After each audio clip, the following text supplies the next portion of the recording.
तो once again good morning to all of you.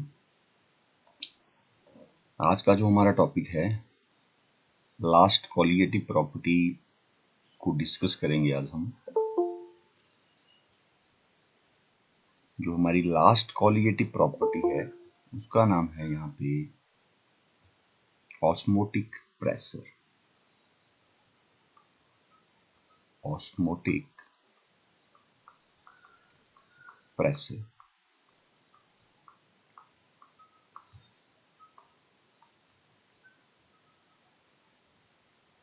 काफी important है ये भी। इसके बारे में थोड़ा सा सरफेस केमिस्ट्री में भी आएगा। ऑस्मोटिक प्रेशर के बारे में वहां पे भी हम ऑस्मोसिस के बारे में स्टडी करते हैं। ऑस्मोटिक प्रेशर को डिनोट किया जाता है पाई से।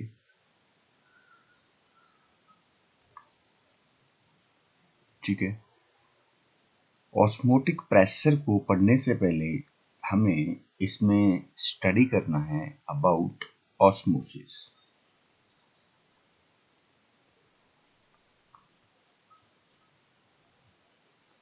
क्या स्टडी करना है हमने स्टडी करना है ऑस्मोसिस के लिए।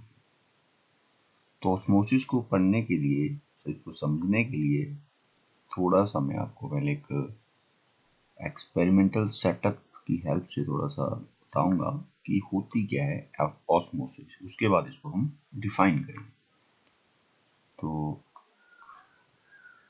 हमने क्या किया है, सपोज हमने एक कंटेनर लिया है।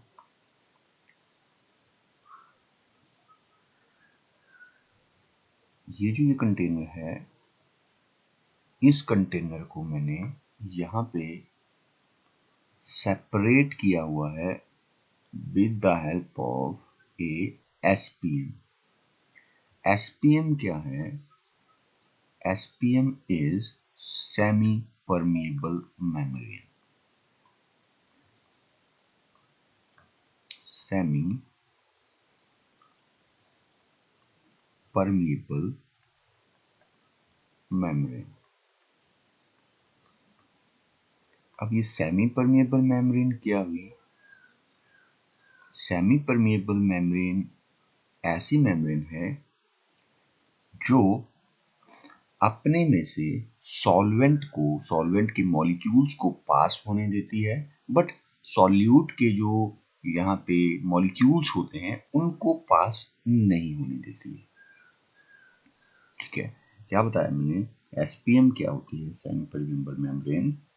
It is the membrane which allow passes of only solvent molecule through it. ठीक है, अब ये जो एसपीएम होती है ये दो तरह की हमारे पास हो सकती है। एसपीएम टू टाइप की होती है ये। एक तो होती है हमारे पास नेचुरल, एक होती है हमारे पास आर्टिफिशियल।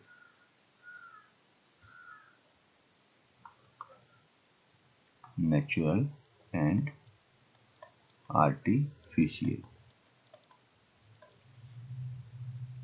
ये जो नेचुरल होती है, जैसे पिग है, तो पिग का अगर हम ब्लैडर निकाल दें तो पिग का जो ब्लैडर होता है वो एक तरह से वर्क करता है सेमी परमिएबल मेम्ब्रेन।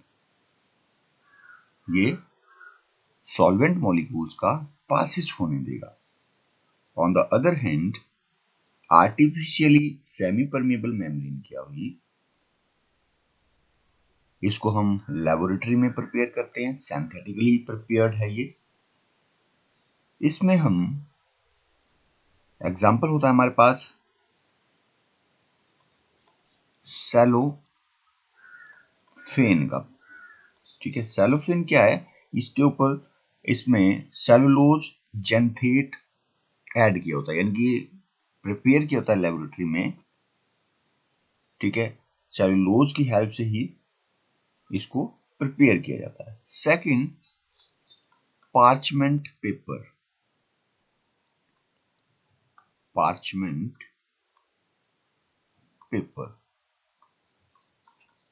ठीक है, पार्चमेंट पेपर का भी अलग ही तरीका होता है बनाने का।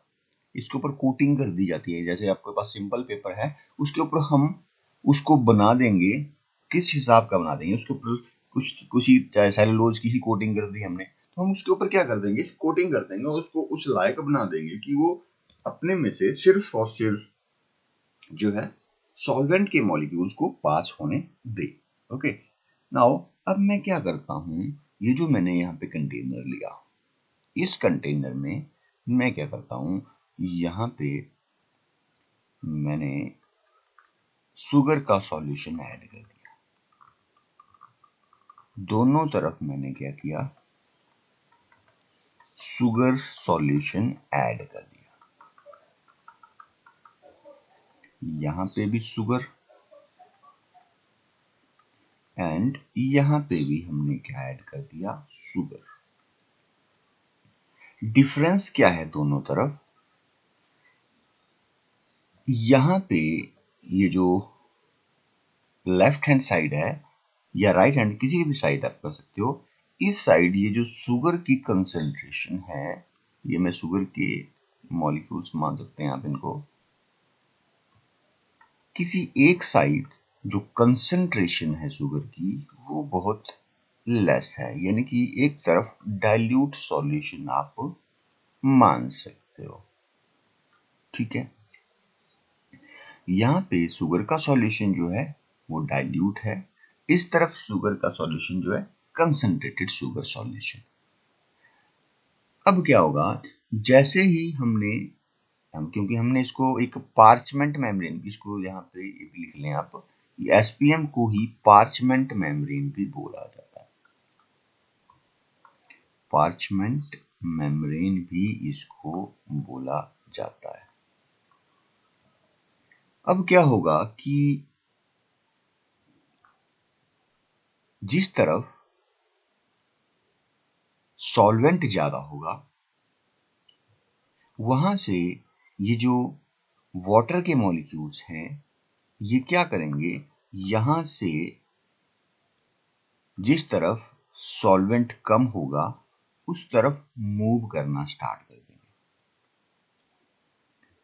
ठीक है, जिस तरफ यहाँ पे सॉल्वेंट मॉलिक्यूल्स ज्यादा होंगे, वहां से वो जिस तरफ लेसर मॉलिक्यूल होंगे सॉल्वेंट के, उस तरफ जाना स्टार्ट कर देंगे। यानी कोई यहाँ से भी ये जा सकते हैं, यानी कि पार्चमेंट मेम्ब्रेन, जैसा हमने बोला, क्योंकि यहाँ पे भी वाटर है, तो पार्चमेंट मेम्ब्रेन जो है वो सिर्फ सॉल्वेंट मॉलिक्यूल्स को ही अपने में से पास होने देगी। तो जाने कोई यहाँ से भी ये जाएंगे, बट ये कहाँ को जा रहे हैं, जिस तरफ लेसर अमाउंट होगा वहां से हायर अमाउंट की ओर वो जाएंगे, जहां पे कंसंट्रेशन वाटर की कम होगी। ठीक है, इसी चीज को हम क्या बोल देते हैं, इसी को ही हम बोल देते हैं ऑस्मोसिस। ठीक है, यानी कि जो सॉल्यूट पार्टिकल, सॉल्वेंट जो हमारे पास है, जहां पे सॉल्वेंट की कंसंट्रेशन क्या है, यहाँ पे लो है, वहां से हायर कंसंट्रेशन की ओर जाना ही क्या कहलाया जाता है, ऑस्मोसिस कहलाया जाता है। यानी कि एक तरह का ये फिनोमिनन है। ठीक है, तो इसको हम क्या बोलते हैं, ऑस्मोसिस। इसको सबसे पहले जो इस फिनोमिनन को जो ऑब्जर्व किया था, वो किया था एक साइंटिस्ट थे 1748 में, उनका नाम था, नाम आपको पता होना चाहिए, समटाइम पूछ लिए जाते हैं, एबे नॉलेट। किसने किया था, एबे नॉलेट।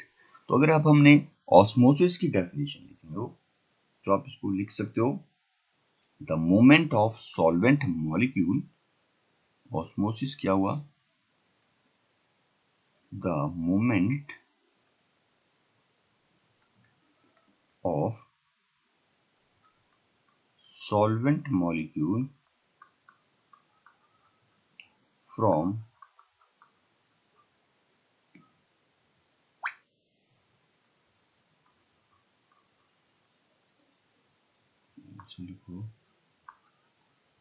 lower concentration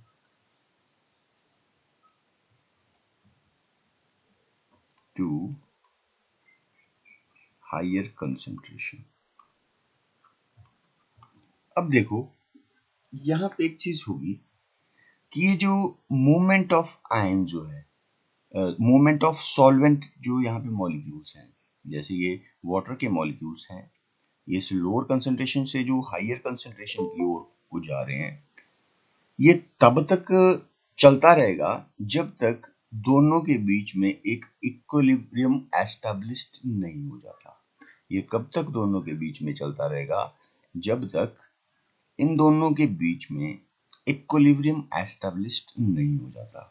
यानी कि ये जो वाटर के मॉलिक्यूल्स हैं, जिस तरफ कंसंट्रेशन लेस है टू हायर कंसंट्रेशन, ये कब तक चलता रहेगा? जब तक इन दोनों के बीच में इक्विलिब्रियम यानी कि दोनों की कंसंट्रेशन इक्वल नहीं हो जाती है। ठीक है, अब हमने क्या करना है कि हम किस तरह से ये जो कंसंट्रेशन है, अब एक टाइम ऐसा भी आएगा कि इस तरफ के सारे वाटर के मॉलिक्यूल इस तरफ को चले जाएं, ऐसा भी हो सकता था, बट ऐसा नहीं होगा। इसमें एक नेचुरली ही इसमें क्या हो जाएगा, एक तरह का एक इक्विलिब्रियम एस्टैब्लिश्ड हो जाएगा, यानी कि दोनों की कंसंट्रेशन इक्वल हो जाएगी। अब हम कैसे उसको रोक सकते हैं? या तो हम इस सॉल्यूशन में और वाटर डालते जाएं और वाटर डालते जाएं और वाटर डालते जाएं, यानी कि इसको और डाइल्यूटेड करते जाएं। Excuse me sir. यस बेटा। सर ये सॉल्वेंट हाई से लो कंसंट्रेशन में जाएंगे या फिर लो से हाई?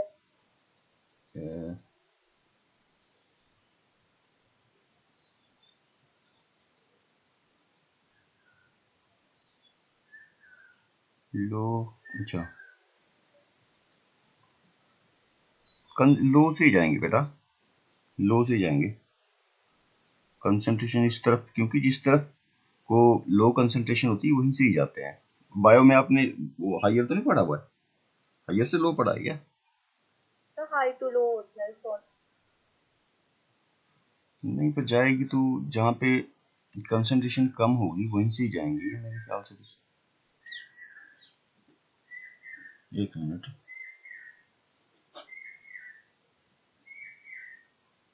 तो हायर टू लो इसको रहने दो, यहाँ पे ऐसा लिखो, इसको इस कॉन्सेप्ट को छोड़ दो। यहाँ पे इसकी जगह पे आप ये लिख लो, from the movement of solvent molecule. अगर इसमें कंफ्यूजन कर रहे हो आप बायोलॉजी से, हो सकता है थोड़ा बहुत जो है बायोलॉजी से डिफरेंस दिया हो यहाँ पे, तो आप ऐसा लिख लो, the movement of solvent molecule from dilute solution. ये लिख लो, dilute solution from dilute solution toward concentrated solution। ठीक है शायद ये यहाँ पे बायोलॉजी में हायर टू लोअर करते हैं शायद। ठीक है, तो आप उस डेफिनेशन को रहने दो, आप इस डेफिनेशन को यहाँ पे लिखो। ठीक है, या फिर यहाँ पर वो मैंने अभी बताया नहीं आपको, या फिर आप hypotonic solution to hypertonic solution भी लिख सकते हैं इसको। The movement of solvent molecule, अभी बताऊंगा थोड़ी देर में क्या होती है हाइपोटोनिक और हाइपरटोनिक सॉल्यूशन क्या होते हैं।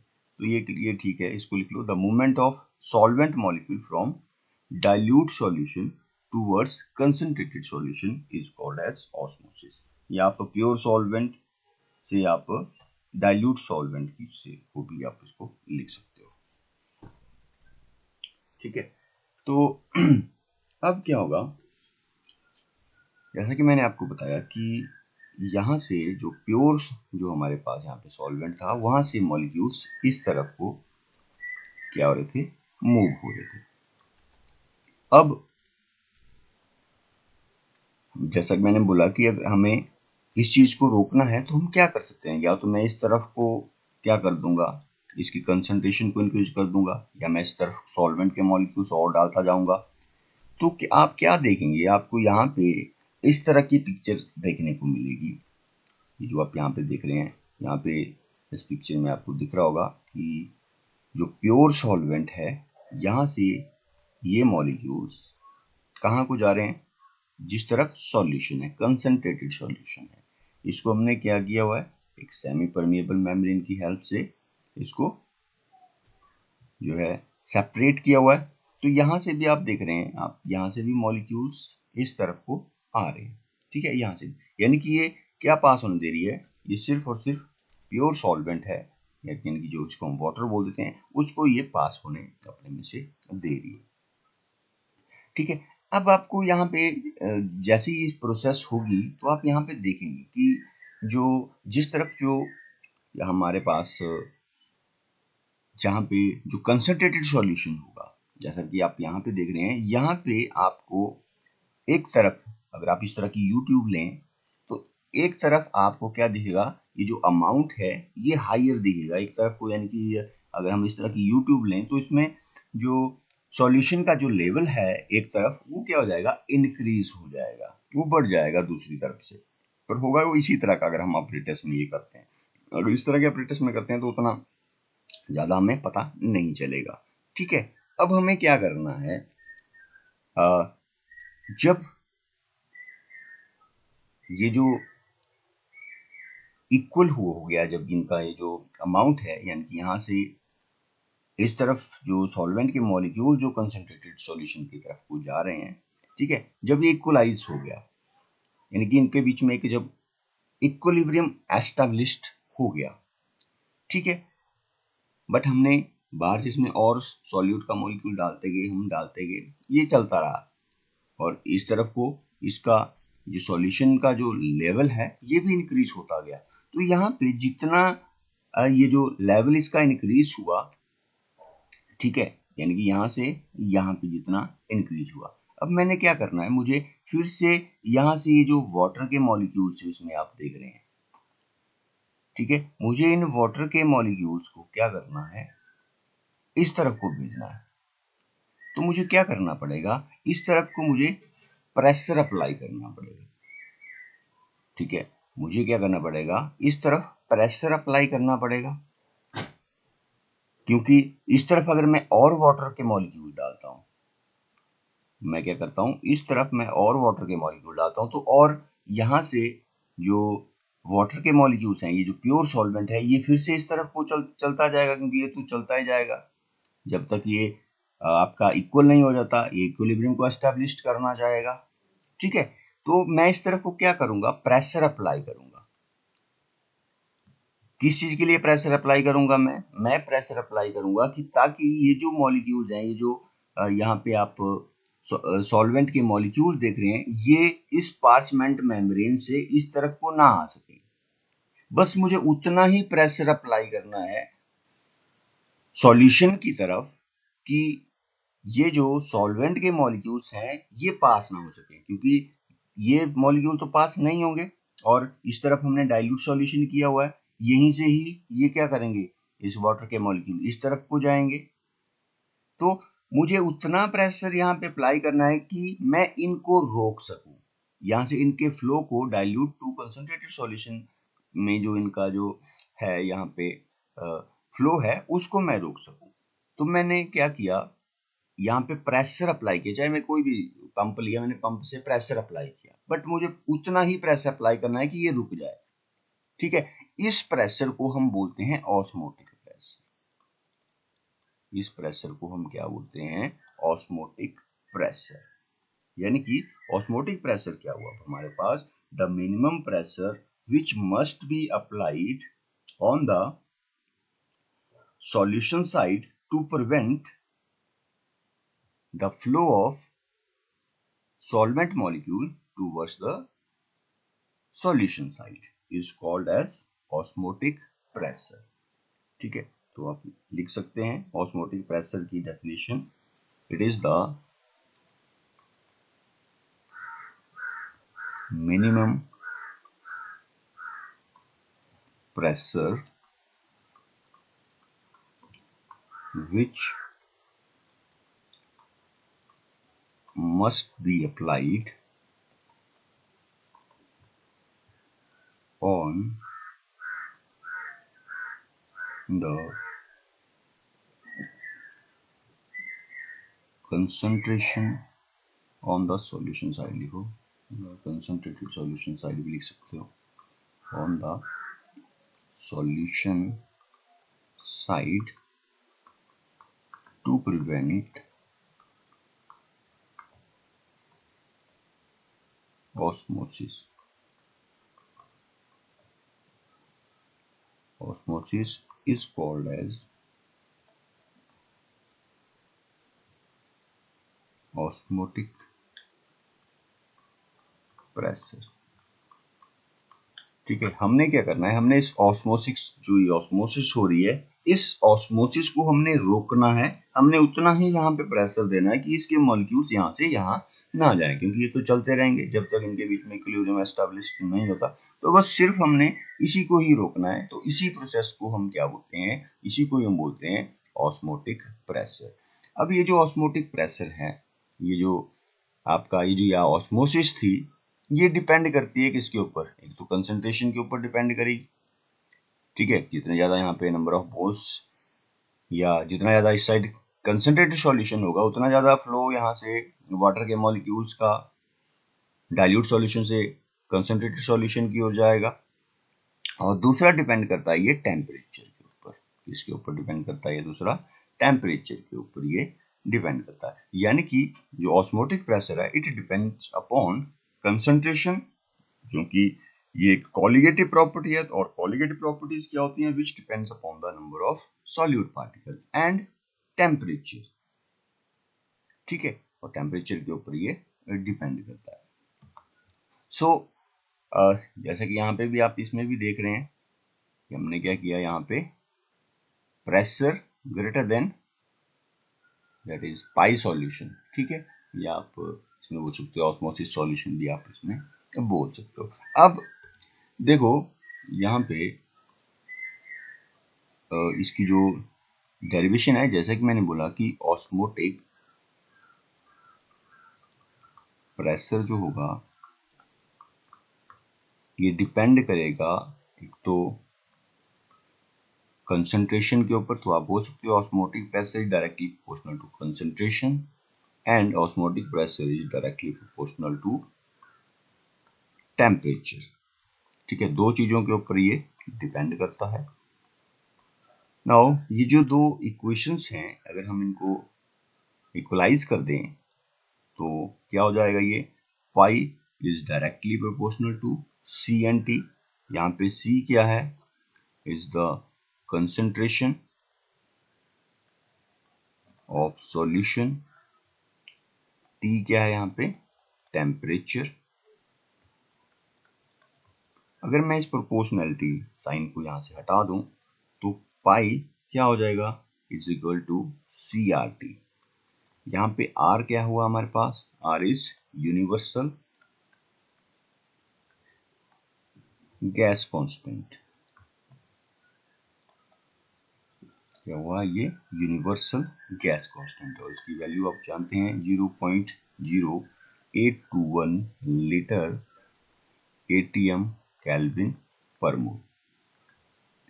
ठीक है, अब सी क्या होता है, सी हमें पता है कंसंट्रेशन होती है, और कंसंट्रेशन क्या होती है, number of moles of solute upon volume. तो हम सी को यहाँ से, सी की वैल्यू को हम यहाँ से पुट कर सकते हैं। सी क्या है हमारे पास, दैट इज कंसंट्रेशन, और कंसंट्रेशन क्या होती है, number of moles upon volume of the solution. ठीक है, तो इसकी वैल्यू को यहाँ पे पुट कर देंगे हम, तो क्या हो जाएगा, n upon V R T. ठीक है, v को दूसरी तरफ ले जाओ तो ये क्या बन जाएगा, pi v equal to n R T.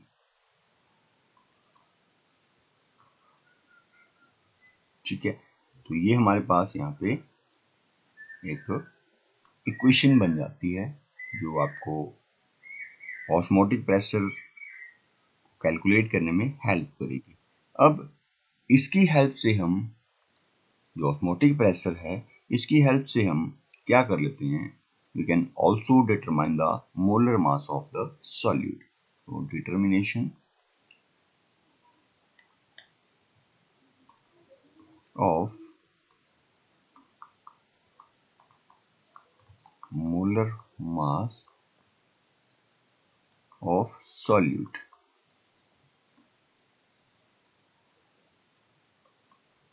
तो जैसा कि हमने देखा कि पाई क्या होता है, n/v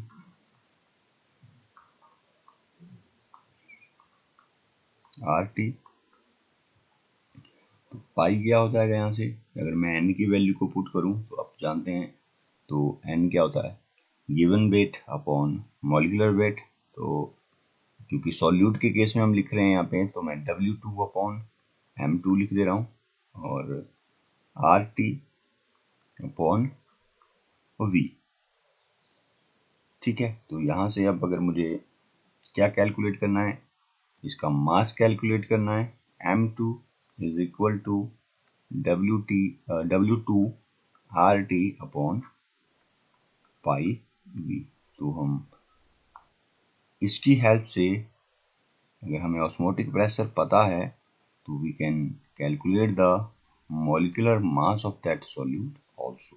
ठीक है, तो हम उसका मॉलिक्यूलर मास को भी हम कैलकुलेट कर सकते हैं।